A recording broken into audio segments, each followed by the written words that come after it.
"I'd like to make a toast," Josh announced, raising his glass as everyone at his housewarming party turned to look at him. His eyes gleamed with excitement, an expression I'd seen countless times when he was about to steal the spotlight to new beginnings, new homes, and he paused dramatically to Grandpa's memory. A respectful silence fell over the room.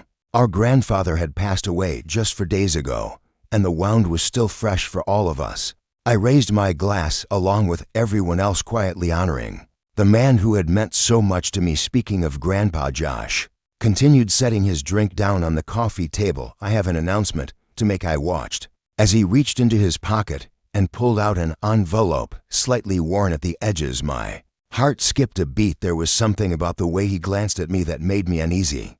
"Before he died, Grandpa gave me this letter," Josh said, his voice carrying across the living room of his new Denver home. "He wanted me to have his vacation home by the lake, the place we all loved as kids." The room erupted in surprised murmurs and congratulations. My parents beamed with pride, while Josh's girlfriend Teresa clapped excitedly. My cousin Jenna shot me a confused look from across the room. She knew how close Grandpa and I had been. I sat stunned, unable to process what I was hearing. The lakeside cabin was Grandpa's most cherished possession. It was also the place where I had spent nearly every weekend for the past 3 years, helping him maintain the property, listening to his stories, and simply enjoying his company. Josh, on the other hand, had visited maybe twice in the last 5 years, always complaining about the lack of Wi-Fi and nothing to do, but more importantly, Grandpa had given me a small wooden box 3 weeks ago, making me promise not to open it until the time was right. Inside was a notarized deed transferring ownership of the vacation home to me. He had already given me the property. It wasn't even part of his estate. As Josh unfolded the letter and began to read what were supposedly Grandpa's wishes, I studied his face. Was he lying? Did he know about the deed? Had Grandpa somehow changed his mind without telling me? "That's great, good for you, Josh," I managed to say with a forced smile, though my mind was racing. I needed to get home and check the documents in that wooden box. Right away, I quietly excused myself, saying I needed to use the bathroom, and slipped away from the celebration. As I closed the bathroom door behind me, I leaned against it and took a deep breath. The letter Josh had shown everyone didn't make sense. Grandpa's handwriting had become increasingly shaky in his final months due to arthritis, but the signature I glimpsed looked suspiciously smooth and confident. My phone buzzed with a text from Jenna. "You okay?" That was weird. Josh never even cared about the cabin. I texted Jenna back, "Need to check something at home.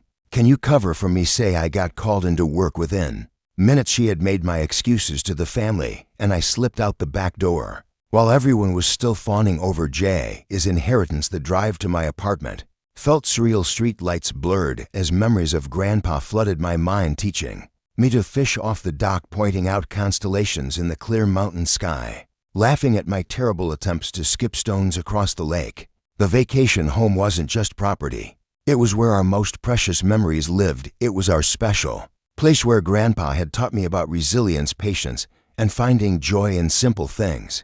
Josh had never shown any interest in those lessons or the cabin itself. His announcement felt like a violation of something sacred. As soon as I got home, I went straight to my closet and retrieved the wooden box Grandpa had given me. It was his old cigar box, worn smooth with age, the cedar still fragrant when opened. "Don't open this until you need to know the truth," he told me, his eyes crinkling with that familiar wisdom that suggested he knew more than he was saying.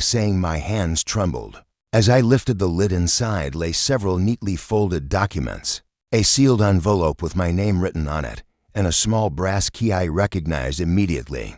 It opened the antique roll-top desk in Grandpa's study at the cabin. I unfolded the top document and gasped. It was exactly as I remembered, a notarized deed transferring ownership of the vacation home to me, dated 6 months ago. Alongside it was a letter in Grandpa's unmistakably shaky handwriting. "My dearest Jules," it began, "by the time you read this, I'll likely be gone. I've decided to give you the cabin while I'm still alive to avoid any complications. You're the only one who truly loved this place as much as I did. Your brother never showed interest, except when he needed a place to host parties. When I wasn't around, tears blurred my vision. As I continued reading, I know your brother might contest this, which is why I've had everything properly notarized and filed. There's a copy with my lawyer, Harold Thompson. The cabin is legally yours already. This isn't part of my will or estate. I trust you to honor the spirit of our special place." I sat back stunned. Josh had lied. He fabricated a letter knowing full well Grandpa had already given the property to me. The audacity was breathtaking even for him. My phone buzzed with messages from my parents asking where I'd gone. Josh had texted, "To nice disappearing act. Don't worry, you can still visit the cabin if you ask nicely." That's when I knew what I had to do. I wouldn't confront him via text or phone. No, this called for something more direct. I gathered the documents, tucked them back into the box, and checked the time. The party would still be going for a couple more hours. I wiped my tears, took a deep breath, and headed back to my car. It was time for the truth to come out. The drive back to Josh's house gave me time to think. I wasn't going to cause a scene. That wasn't my style, and certainly not what Grandpa would have wanted. He'd always told me, when you have truth on your side, Wes, you don't need to shout it from the rooftops. The quiet truth hits harder than any loud lie. I parked a block away from Josh's house, the wooden box secure on the passenger seat beside me. For a moment, I just sat there gathering my courage. I thought about all the weekends I'd spent with Grandpa at the cabin. While Josh was too busy to visit, I remembered how Grandpa's face would light up when I arrived, how we'd spend hours talking about everything and nothing on the porch swing. "What would you do, Grandpa?" I whispered, running my fingers over the box's smooth surface. The answer came almost immediately in my mind: the right thing. With grace, I decided not to go back into the party right away. Instead, I texted Jenna. "How many people are still there?" She replied quickly, "Just family now. Most guests left after dinner." "You coming back?" This was perfect. I didn't want a crowd. For what I needed to do, I took the box and walked the short distance to Josh's front door. When I knocked, it was Josh himself who answered, his expression shifting from surprise to weariness. "Work emergency over already?" he asked, his tone suggesting he didn't believe there had been one in the first place. "We need to talk, Josh," I said calmly, stepping past him into the house. Everyone looked up as I entered the living room.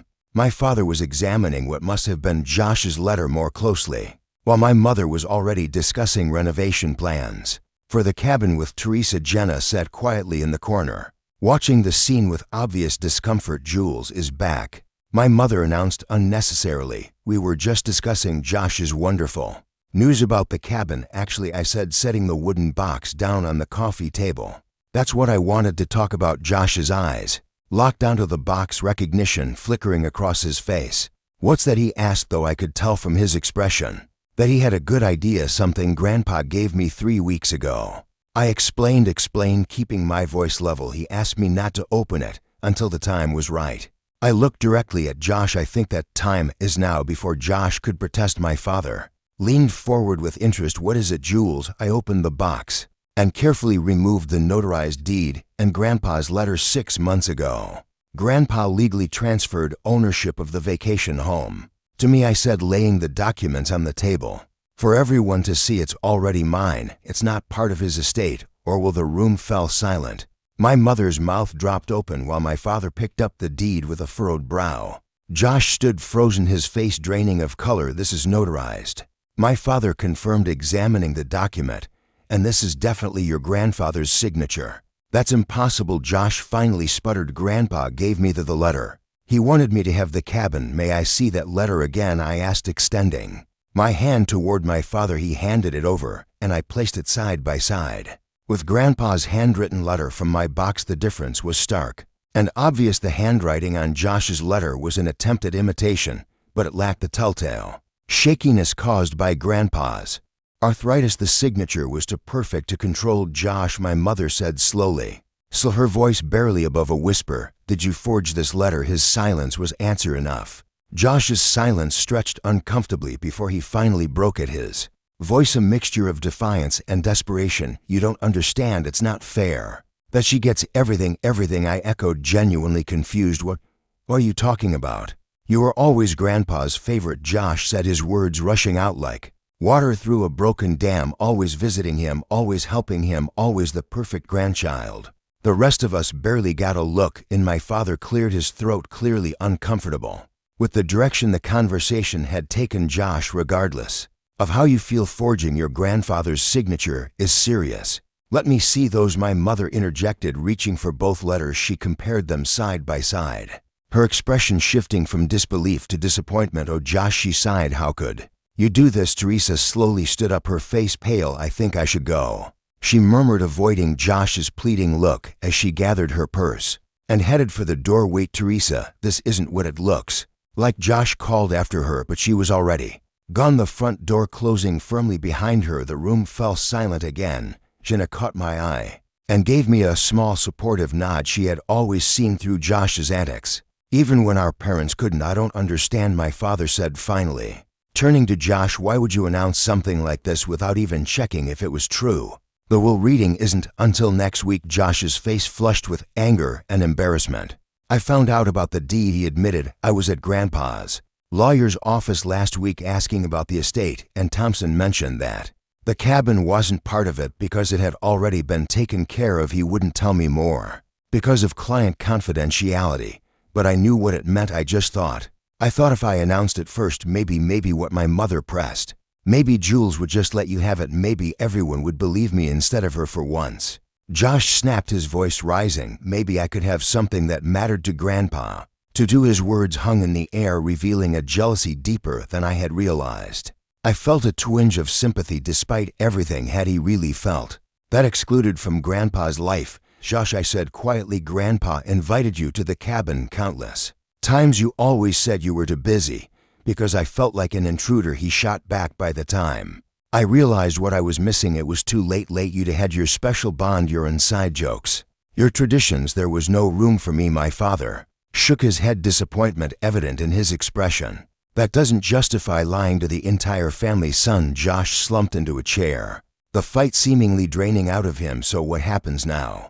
He asked, not looking at any of us. You've made your point, Jules. You win. This isn't about winning, I said, thinking of Grandpa and what he would want in this moment. Despite Josh's deception, he was still my brother, and Grandpa had loved him too in his own way. I reached back into the wooden box and pulled out something I hadn't mentioned yet, a sealed envelope with Josh's name on it, written in Grandpa's distinctive handwriting. He left something for you too, I said, holding it out to my brother. Josh looked up, suspicion and hope wearing in his expression. What is it? I don't know, I admitted honestly. Grandpa told me not to open anything that wasn't addressed to me. After a moment's hesitation, Josh took the envelope and carefully opened it. As he read the contents, his expression shifted from defensive to shocked, and finally to something that looked like genuine remorse. He knew, Josh said finally, his voice barely above a whisper. He knew I might try to claim the cabin. My mother moved to sit beside him. What does it say, honey? Josh hesitated, then handed her the letter. Read it, he said. Everyone should hear it. My mother adjusted her reading glasses and began, Dear Josh, if you're reading this, then Jules has opened my cedar box, which means one of two things. Either I'm gone or something has happened that made her feel it was necessary to reveal its contents. I've known you since the day you were born, and I know your heart. You've always wanted recognition and validation, things I perhaps failed to give you in the way you needed. But I also know when you feel overlooked, you sometimes make impulsive decisions that hurt others and ultimately yourself. The cabin has been transferred to Jules. This was a decision I made with great thought and love, not because I didn't care for you, but because Jules connected with the place in a way you never did. She understood what made it special to me, and I trust her to preserve that spirit. What you need isn't a property, Josh, it's a purpose. I've enclosed a check for $25.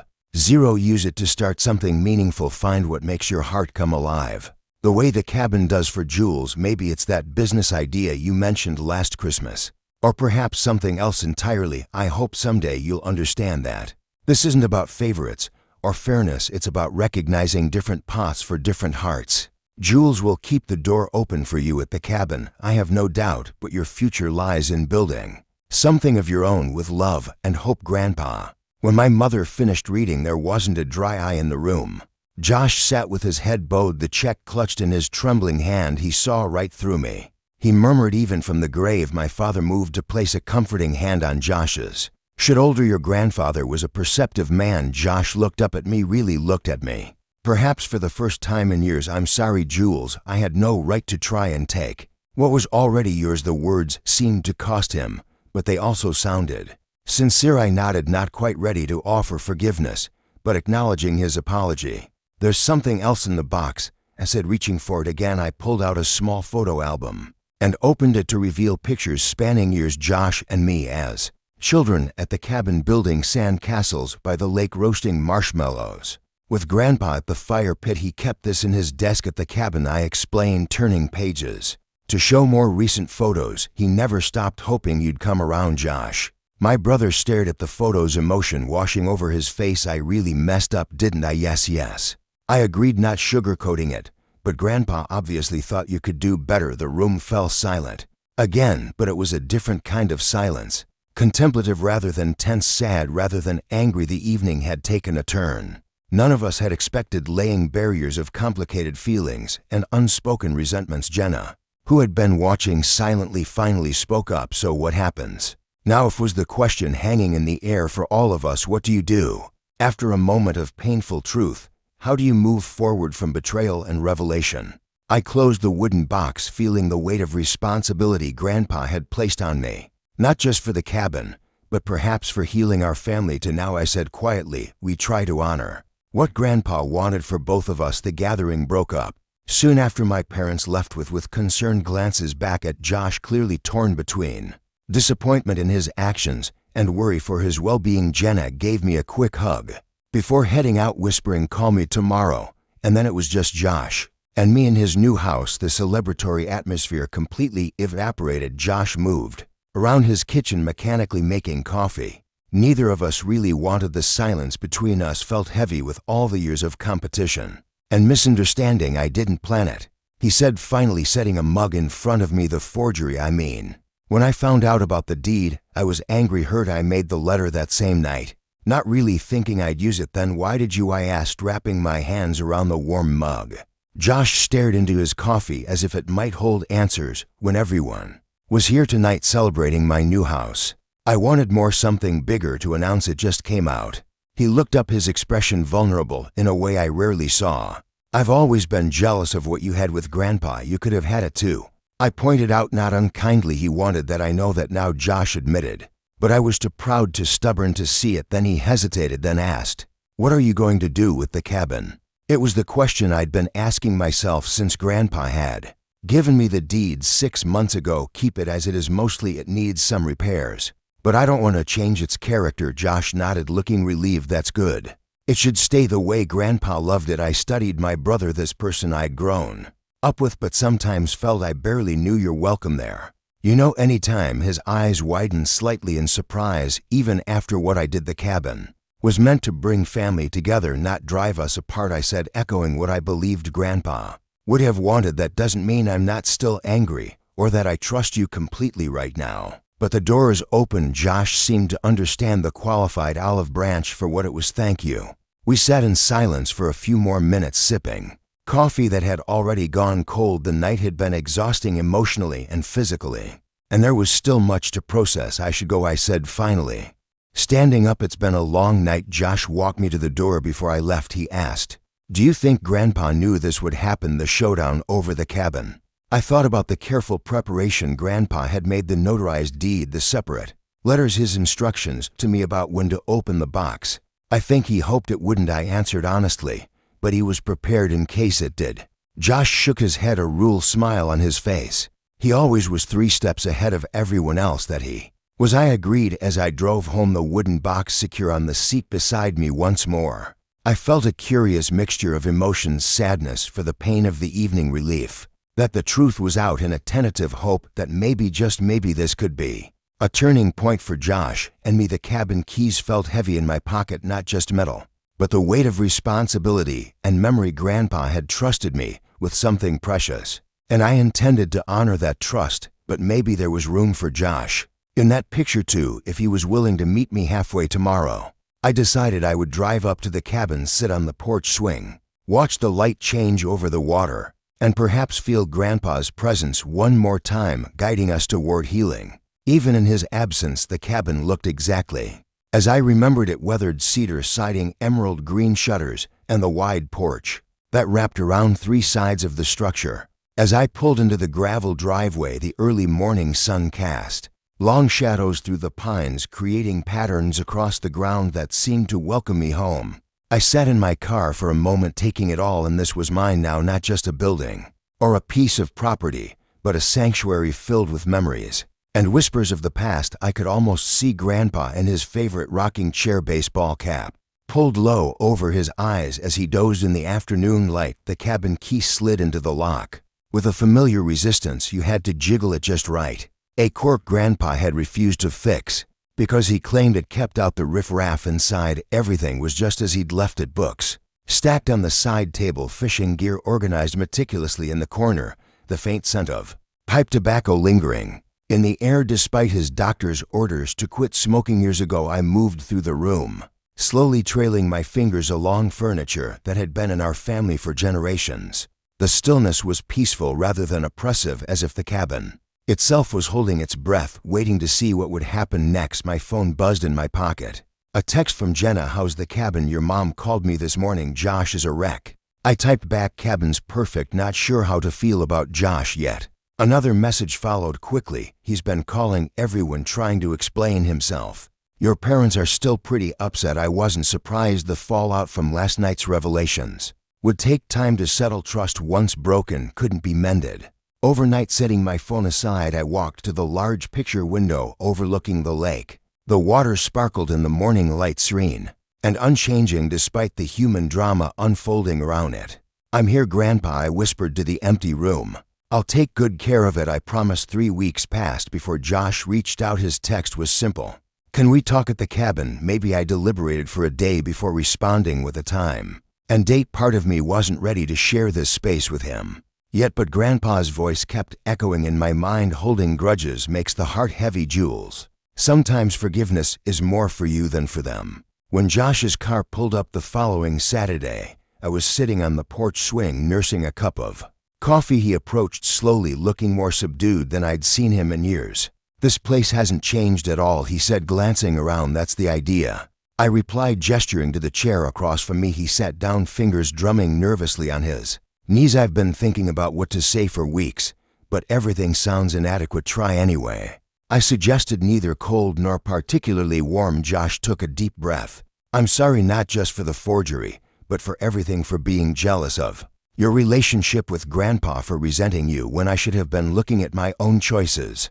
I studied his face, trying to gauge the sincerity behind his words. The Josh I knew was a master of telling people what they wanted to hear when it served his purposes. "Why did you do it?" I asked the truth. Josh, he looked out at the lake, quiet. For a long moment I thought if I had the cabin, it would somehow make up for all the time I didn't spend here, like I could buy back those moments I missed. His voice cracked slightly. Stupid, right?" There was a vulnerability in his admission that felt genuine, not an excuse, just a sad acknowledgement of a faulty thought process. "I used the money," he said suddenly. "Grandpa's check for what? I enrolled in that woodworking course. Grandpa was always telling me to try the one. I was too busy." For he gave a self-deprecating laugh. "Turns out I'm terrible at it, but I'm going to stick with it." He was right. It's calming being focused on creating something with your hands. It was a small thing but significant, coming from Josh, who had always been too impatient for such pursuits. "He would have liked that," I said quietly. We sat in silence for a while, listening to the gentle lapping of water against the shore and the distant call of birds. It was the same peaceful soundtrack that had accompanied countless conversations between Grandpa and me over the years. "I have something to show you," I said, finally standing up. Josh followed me inside to Grandpa's study, where the antique roll-topped desk stood in the corner, bathed in morning light. I used the brass key from the wooden box to unlock it, revealing neatly organized compartments filled with papers, letters, and small mementos. Grandpa kept everything, I explained, pulling out a folder marked Josh. Inside were newspaper clippings of Josh's high school debate championship, photos of his college graduation, and even a print out of the web page announcing his promotion last year. "He was proud of you," I said softly. "He just showed it differently than you wanted." Josh's fingers trembled slightly as he paged through the collection. "I had no idea he kept track of all this. There's a folder for each family member," I explained. "He called it his brag book." Josh looked up, his eyes glistening. "I really messed up, didn't I?" "Yes," I agreed, not sugarcoating it. "But Grandpa believed in second chances, so do I." I pulled out a calendar from my bag and handed it to him. "I've marked weekends when I'll be up here for maintenance and bigger projects. I could use an extra pair of hands. Even terrible woodworking ones. A smile tugged at his lips. Really, the cabin was meant to bring family together, not drive us apart. I said that's what Grandpa wanted. Later that afternoon, we sat on the end of the dock, feet dangling in the cool water. Josh pitched ideas for renovating the boathouse while I sketched possibilities in a notebook. You know, Josh said, looking out across the water, I think Grandpa knew exactly what he was doing giving you this place. What do you mean? You didn't just inherit a cabin, he said thoughtfully. You inherited his role, keeping the family connected to what matters. As the sun began its descent behind the mountains, casting golden reflections across the lake, I realized Grandpa had given me more than property. He'd given me the chance to heal old wounds and forge new connections, starting with the brother I'd almost lost to resentment and pride.